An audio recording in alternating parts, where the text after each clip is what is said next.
Now Sri Rangasayee Ramakrishna.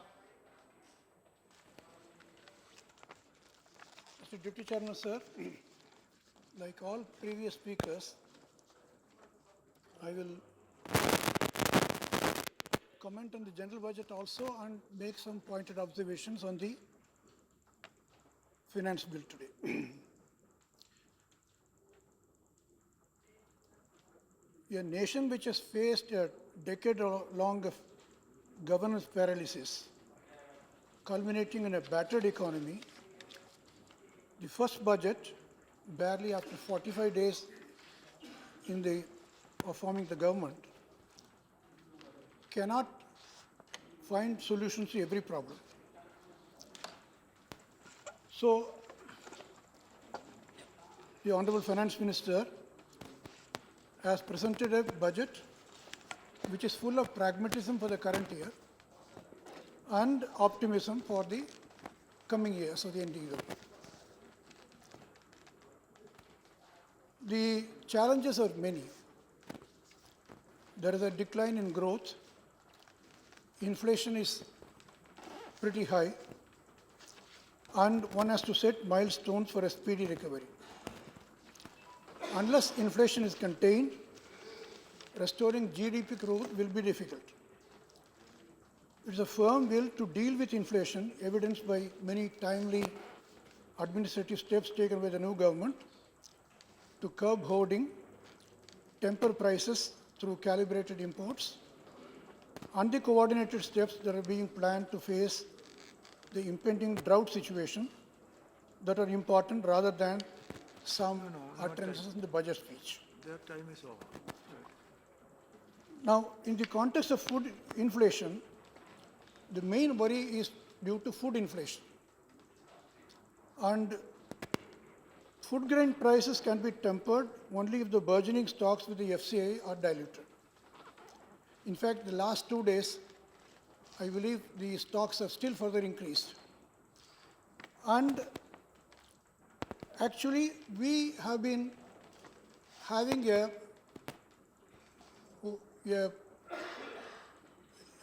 gigantic Leviathan setup like the Food Corporation of India with unnecessarily hoarded stocks and a crisscross movement across the nation. In fact, if an effective Panchayati Raj is introduced in this country, there is no need for a centralized buffer stocking. And we can attend to buffer stocking at the disaggregated level, and the inflation can be contained. Now, one area which gives a lot of anxiety in recent times has been the political implications of the prices of onions and prices of tomatoes. Now, I think there is need for looking into the entire functioning of the Agricultural Produce Marketing Committee Acts. Of course, I am not saying that just delisting of vegetable fruits from the APMC Act will provide the miracle, but I think that can be tried out. Even as it is, I don't think in mandis, the mandi control over food grains is there, but it's not so much on fruits and vegetables.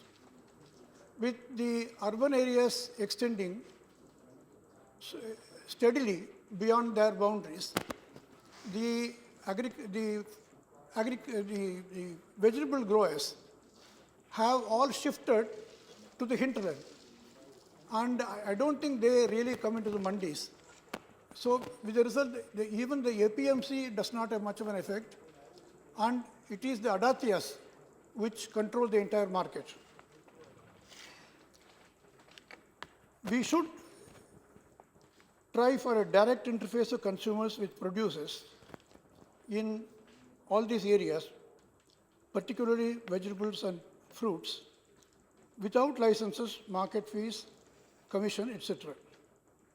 Even as we delicensed industry in 1991, we should consider delicensing of agricultural trade, which alone can control the high rent seeking by few licensed middlemen. Actually, although the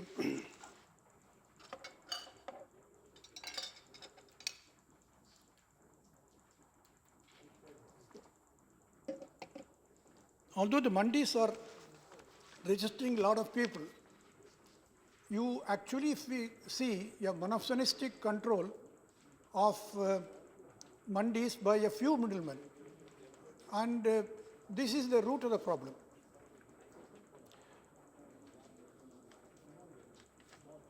Now I come to the macroeconomic problems in the budget.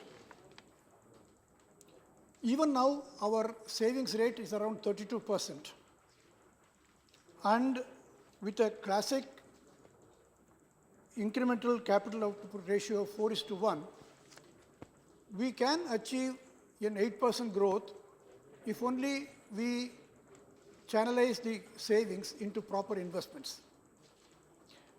It all depends how we organize ourselves for providing the right environment for this to happen. We are all aware of the existing deficiencies in our manufacturing sector. While we have a leadership in computer software, we have nil or negative presence in computer and electronic hardware. Besides, there are many sectors where our presence is nil, like production of armaments, shipping, shipbuilding, aviation, railway hardware, etc. Our existing corporate entrepreneurship seems to be lacking in ambitions in moving into these sectors. It is here that the budget seems to have succeeded in providing an indicative roadmap. For decades, we have been skirting the issue on the type of FDI we ought to have without harming our sovereign interests. We have been literally pussyfooting on the issue of defense equipment FDI, and the budget has taken a bold step in announcing 49% FDI in this area. The stipulation that FDI in defense sector will be managed through FIPB route with full Indian management and control should assuage the minds of the eternal doubting Thomases who have been spreading fears of our security requirements being put in jeopardy. In fact, I wonder why FDI in defense could not be extended beyond 49% with this caveat of Indian management and control. In this connection, I would like to refer to a speech by the Chinese Vice Prime Minister, which I happened to attend in Singapore during the Asian financial crisis days. The Vice Prime Minister of China made a bold statement to the effect that China welcomes FDI of any magnitude with no holds barred in any sector of their choice, but with only one caveat, namely, at any time in future, if it is perceived that the overseas control of management is working against the Chinese interests, control of management will compulsorily pass on to Chinese nationals. This is a type of firm decision, which certainly can, if China can attract so much of FDI with this type of caveat, I really do not know why we cannot do it. So the conditionality here that the management will be with the Indian hands, it is enough to protect us from all fears about security jeopardy.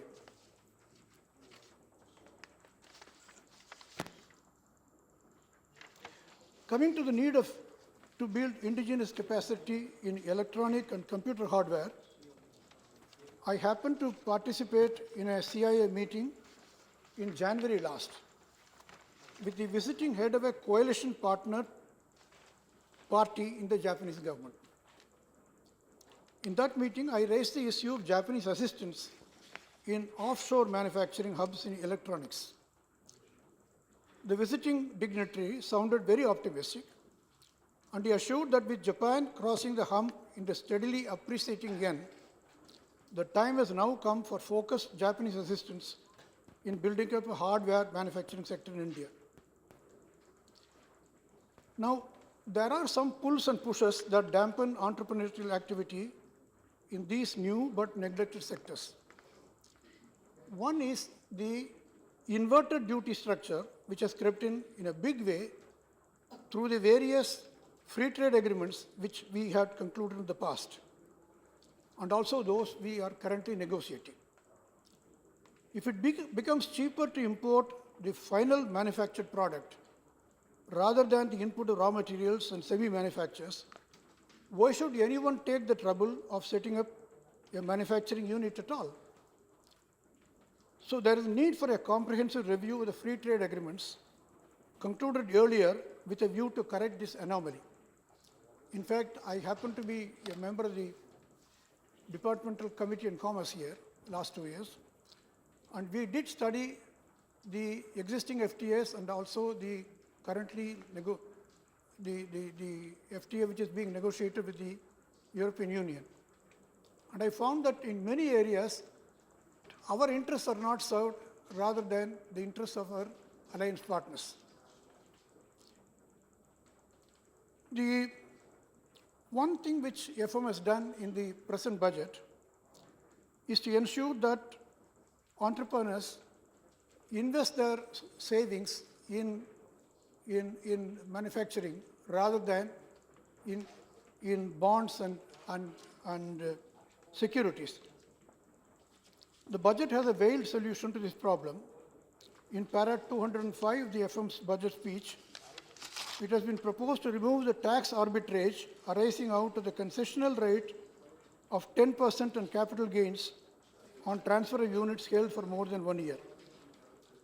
In fact, I feel sometimes that it would have been preferable if FM had walked an extra mile, totally crowding out all other than retail investors in mutual funds. In fact, mutual funds were devised for the retail investors who have neither knowledge nor capability for trading directly in the share market. Unfortunately, we have allowed mutual funds to provide parking slots for big corporate wealth, which ought to have been redeployed in the expansion of the manufacturing sector.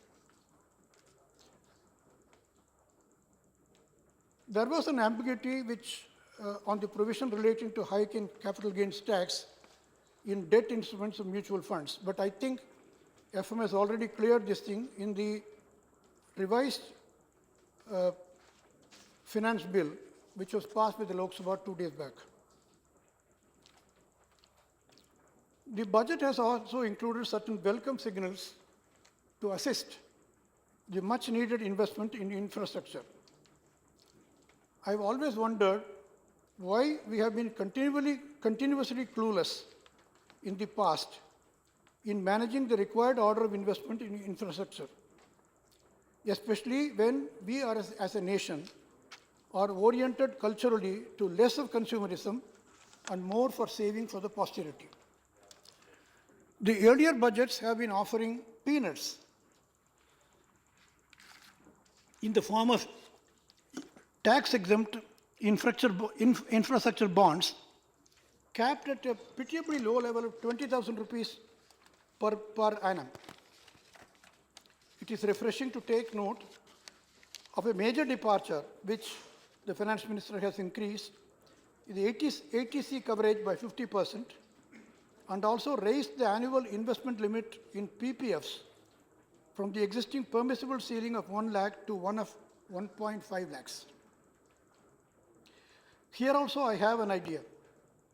Why at all is it necessary to have a ceiling on PPF investments? It is okay to cap tax exemption to PPFs synchronized with the ATC ceilings at 1.5. But is it necessary to block investment in PPF unrelated to providing an avenue of tax exemption?